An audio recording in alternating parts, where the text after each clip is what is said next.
তুমি যখন হঠাৎ করে চুপ হয়ে গেলে আমি হয়তো তোমার মন খারাপ, কিন্তু সময় যত এগিয়েছে ততই বুঝেছি তোমার চুপ থাকাটা ছিল বিদায়ের ইঙ্গিত।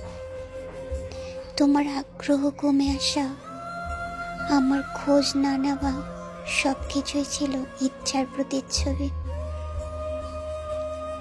আমি না বোঝার ভান করে থেকেছি, তোমার থেকে এক পা পিছিয়ে এসে তোমাকে তোমার মতো যেতে দিয়েছি। কারণ ভালোবাসা জোর করে ধরে রাখা যায় না।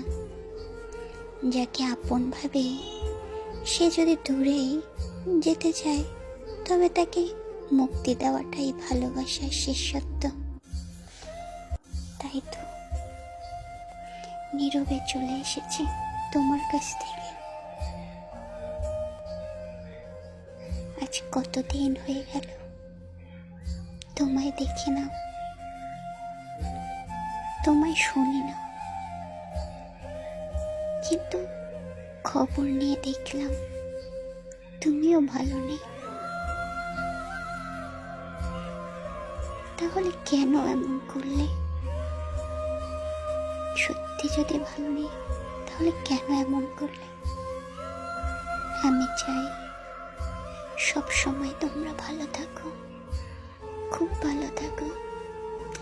মহান আল্লাহ তাআলার দরবারে এটাই প্রার্থনা করি, যেন তুমি ভালো থাকো, পৃথিবীর সব সুখ যেন তোমার হয়।